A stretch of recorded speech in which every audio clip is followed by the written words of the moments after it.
Mikili, Nico, bataille ma belle, elle est tellement ma belle. Bon, on a un temps normal. Ça fait bien, tant que tu as resté dans Mikili.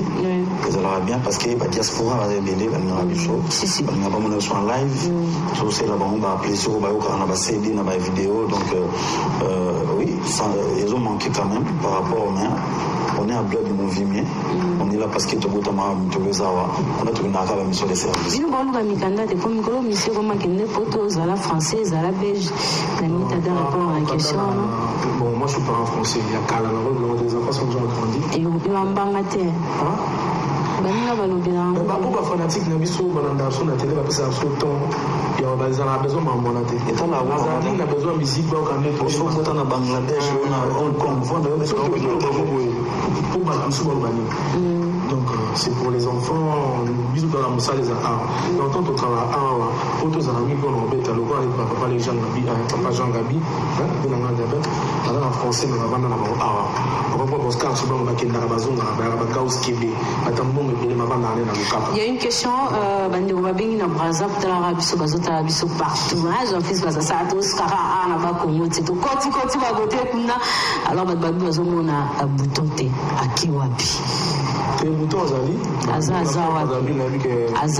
bouton azali na plateau ta bolo ba azate bazomona ba spectacle dans les répétitions ba moni prévané auto bana le moi tout temps ebelé na balabi par rapport à ma famille le monde soit auto zone na mikolo ba on est kuna ba bi kere kuna même quoi zone déjà bouton azaba ni de na répétition c'est normal il est bien na matadi concert à l'eau par aux alani na répétition za na déjà bata bazali pe karaté to za na mboka Bokende au moins la tonton Rémi à Yos. Si. Ok, vraiment. Merci, on va clôturer avec vous. Nos temps est belé Nicodème, n'habite aux consommateurs. Il y a musique congolaise, Nini et bateau à Bayami Flashing et aux Ossing à Bamoni. Non, c'est que premièrement, on remercie Bango parce que dans notre roi, il y a merci parce que nous consommons album Flashing et album était camé, consommer album vraiment on va parler à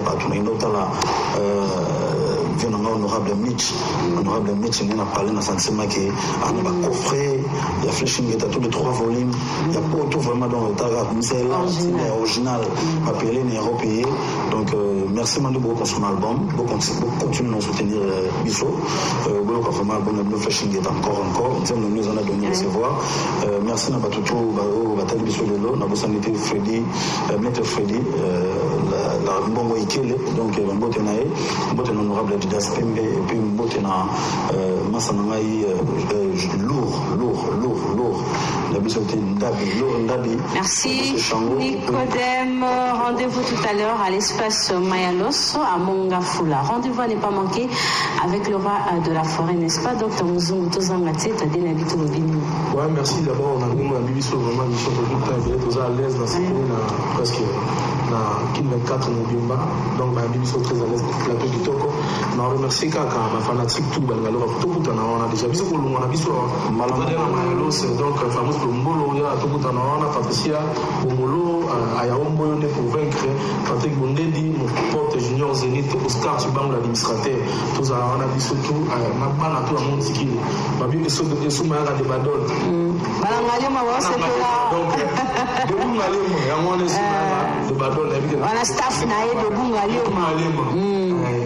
de badol félicitations na baleko on a vu sur Chancel Mbeba on va gagner aujourd'hui pour trouver ta moi qui papi bateau était l'honorable donc ok voilà merci beaucoup to clôturer na bandi on a biso ya wenge en musique à maison mère tozaki na Tadé de Monchikili tozaki na Nicodème et on se retrouve tout à l'heure dans l'espace Mayalos le 21 le roi de la forêt africaine en rapport avec la fête de la musique le 28 Bakutumba jouer en sonne à Koyemba et puis Batou Bazolia. Alors merci et match Moreza na IPC na Wenge Musica à Maison Mère. C'est samedi déjà, rendez-vous à ne pas manquer. Alors